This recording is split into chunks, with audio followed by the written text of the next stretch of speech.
Hey there guys, alright, today we are back with some more Overly Sarcastic Productions, this time hitting it up with some more Miscellaneous Myths. This time, Kali is going to try to kill everything.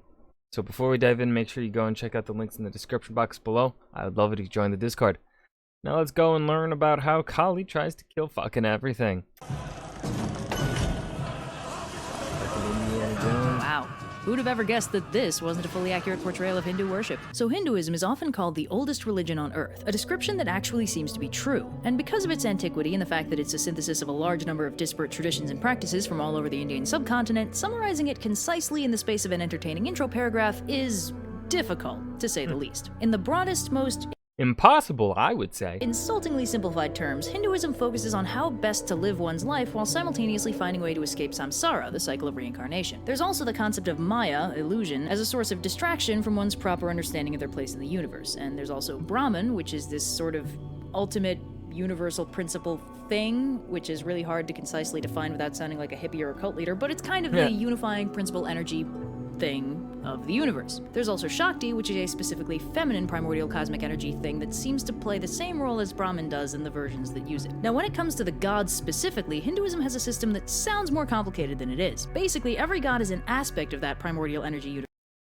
Brahman. So specific aspects of Brahman. More specific aspects of those aspects of Brahman.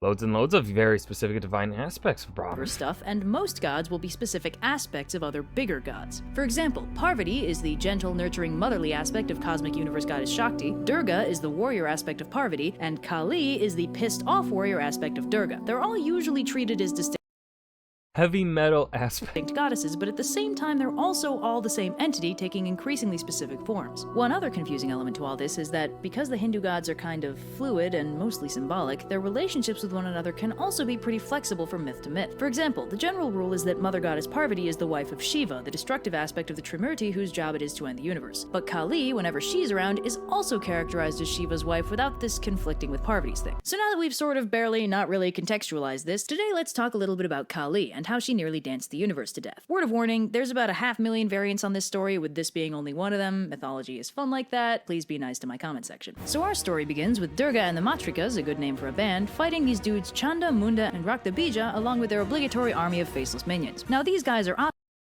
Asuras, bad, power-seeking deities, mostly defined by their conflict with devas. This is the post-Vedic definition, for Agni and Indra were frequently classed as Asuras. Devas, heavenly, divine, excellent. The good guy deity. Again, post-Vedic. Asuras, who are bad guy deities that make a habit of battling the Devas, who are the good guy deities. Raktabija specifically has a particularly annoying power that makes him significantly harder to manage than the others. Whenever a drop of his blood touches the earth, it pops out a duplicate of him. This makes fighting him extremely frustrating due to his continuously replenishing supply of bad guys. In fact, it's so frustrating that the sheer force of Durga's pissed-off facial expression causes Kali to spontaneously manifest out of her forehead creases and start kicking ass. Now, Kali is a lot of things, but terrifying sums her up pretty well. As a physical embodiment of Durga's wrath, she's unsurprisingly lacking in chill, and after immediately murdering Chanda and Munda with minimal difficulty, she starts up on taking down Raktabija, first by eating all of his clones and most of the rest of his army, and then by juicing him like an orange. This, unsurprisingly, kills him pretty thoroughly, and with Kali drinking all his blood before it can reach the ground, he's left tragically cloneless and is therefore dead for real. So with that, What the fuck? Well, good work, everyone. Rah! the battle's over and the Devas have won, but unfortunately, Kali, as a manifestation of Durga's unstoppable rage, doesn't exactly chill out just because the battle's done. Instead, she starts wreaking Rah!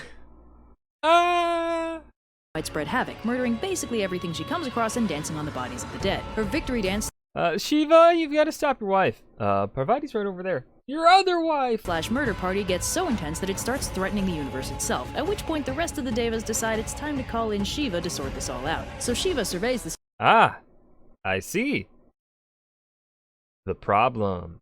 situation and decides that the only way to get through to his scary wife is through a dramatic heroic And the only solution. sacrifice. So he dives under her foot mid-stomp to heroically shield the ground from her onslaught. When Kali realizes she just boogied all over her husband, she bleps in surprise and immediately calms down and stops destroying the universe. Which is good, because as established, that's Shiva's job. Anybody could be that guy. I'd apologize that more than half of the body of this video is contextualizing Hinduism instead of getting right to the myth, but I don't want to because it's really interesting and I'm not sorry. You shouldn't be sorry. My description is also very inadequate and only covers vague broad strokes elements without addressing any of the myriad forms of regional variation or basically any of the philosophical aspects.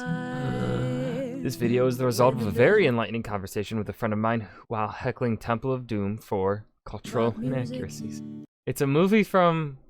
Temple of Doom was in the 80s, right? Of course it's riddled with inaccuracies.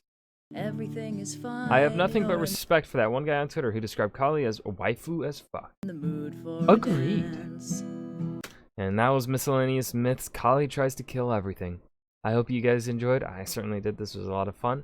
Remember to hit that like button and subscribe for more. And I'll see you guys in the next video. Peace.